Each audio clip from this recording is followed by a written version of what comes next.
Millie and Georgie are from a Melbourne band, Distasteful Microwaves, and we welcome you to Noise11.com. Thank you. Thanks. Some exciting stuff coming up for this band. You'll be playing at the iconic Espy, the Espy in St Kilda, where so many great bands have played over the decades. You must be very excited about this show coming up, SongMakers Live on Sunday. Yeah, we're really excited. Very great pumped. Opportunity. Yeah. Biggest we've performed in front of so definitely. far. So there's a bit of pressure there, but nothing we haven't done before. So yeah. This will be good stuff. You get to perform 2 songs. So tell me about the 2 songs that you've chosen and why you've chosen them. So Apathy is our most recently written original. And it's kind of almost our most recently. Oh yeah. We've got a couple more. Oh, we've got the pledge. Anyway. So it's kind of one of our most upbeat, fun songs to play live. You know, it's really what gets people pumped and gets the biggest reaction. So, and it's one of our favorites too. It's definitely fun. my favorite. Yeah, it's fun for all of us. It's fun for me to sing. It's fun for everyone to play. And then our second song is a SongMakers song that Lucian made in his group when APRA did a SongMakers program at our school. And it's called This Is the End. Did I say that? I don't know. And we picked it because it was probably like the most fitting for our band. Well fitting song. It was probably the most vibiest option we had between me and Lucian because we had both done the program. Yeah. So when did you both start writing songs for the first time? Years and years ago. I think I first started writing songs on like the shower wall with like a paint marker when I was probably 8. I always used to write lyrics in the walls, and I first kind of started writing my own songs probably when I started high school, and I kind of learnt my bearings on an instrument. And I've just kind of been writing ever since.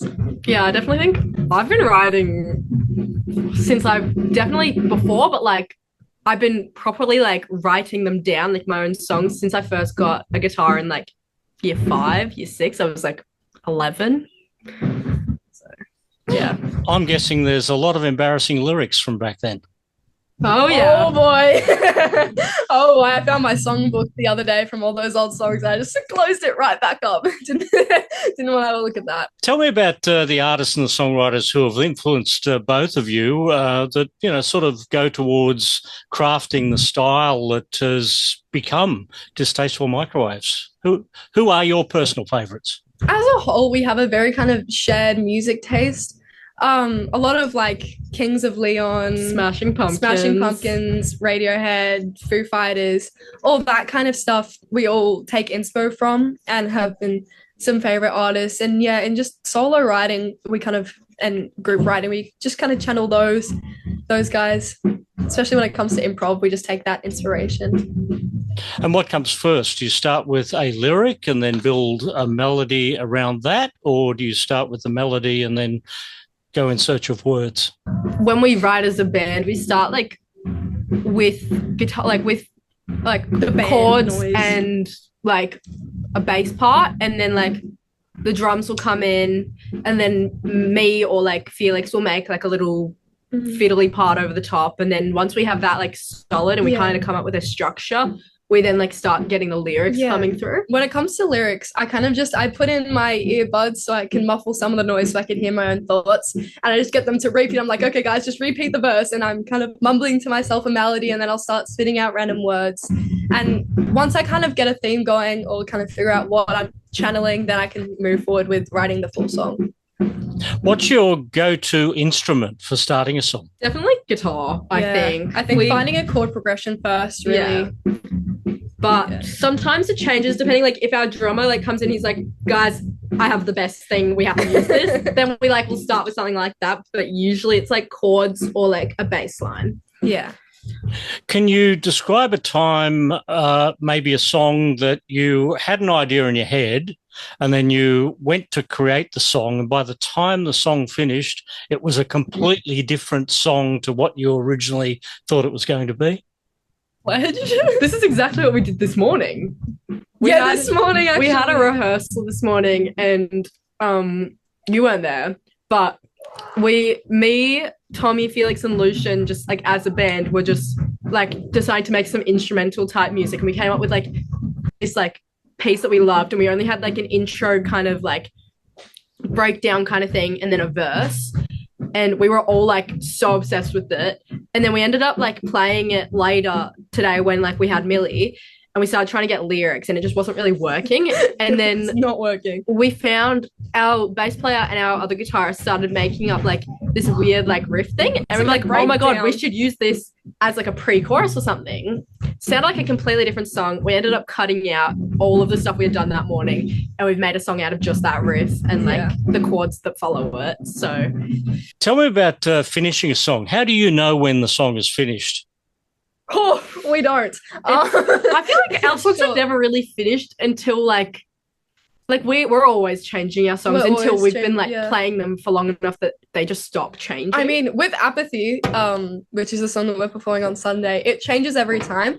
We didn't actually. Not for me personally. Well, for me, it changes every time. But when we were writing it, we didn't actually. We were writing it for a gig. We had that following like weekend, and we didn't finish writing it until the day before the gig. So, yeah. We literally just got up there and played it, and then it's kind of been the same for all of us since. I mean, I suppose it changes for you a little bit. I have a line because, we said, we were writing this song in a rush.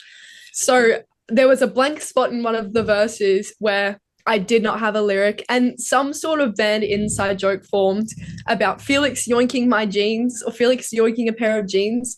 So they were just like, why don't you sing that? So in the song I go, I didn't write a lyric for this one, but Felix yoinked my jeans, but I change it for every gig we're at. So we like thank the people hosting the gig. So our last gig was at the Pause where I was like, Balaclava Boogie. So I was like, thank you, Balaclava Boogie. And yeah, it really gets people pumped up. It's really fun. Like and we all, as a band, we all find it quite funny. So it's a little bit of a laugh on stage, keeps the mood light, all that. When you write a song, do you have the performance in your head, or do you have what you think it's going to sound like coming out of the speaker as people are hearing the recorded song? Definitely performance. For me personally, I definitely find the performance the more memorable. It's definitely our strong suit too, compared to recorded songs. We actually haven't got any songs out yet. That's kind of our next goal that we're working towards. But when we're writing a song, we're like, oh, what's going to be fun to perform? What's going to be like what's going to get the crowd excited? Like what's going to be fun? So when people do get to see you perform live, what's the feeling that you want them to walk away with after they hear you live for the first time?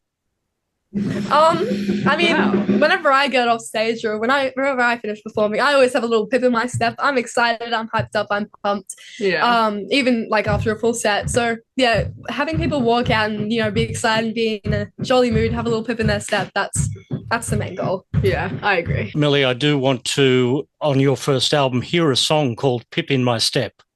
I think you've just come up with a song title. That is really cute. I like that. Finally, the name of this band is Distasteful Microwaves. Do you want to explain that one for me? We had to introduce ourselves, so we were like, we need a name.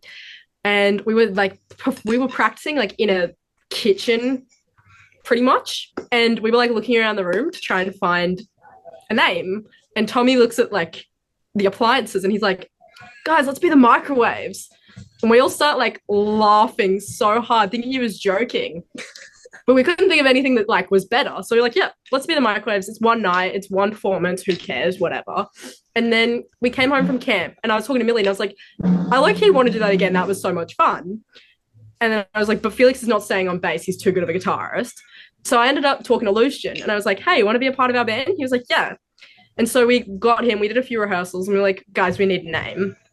And he was like, the Distasteful the Microwaves is boring, let's add something to it. And we were like, what do you mean? He was like, let's be the Distasteful Microwaves. And we were like, oh, this is really interesting. This is really abnormal. And it's the only thing that's been able to stick. We tried to pick other names. Tried so many times to pick another name and nobody agrees. Nothing sticks. Everybody now in our school knows us as the Microwaves. So we're sticking with it. We're a microwave. Well, it's definitely a unique name. No one has come up with that one before. Definitely. But at least it's a band effort. So I think that kind of it's what makes us. It's the sentimental part of it. Well, all the best for the performance on Sunday for Apra Amcost, SongMakers Live at the iconic the Espy in St Kilda in Melbourne. It's been great to talk to you both, Millie and Georgie. Thanks for being with me at noise11.com. Thank you so much.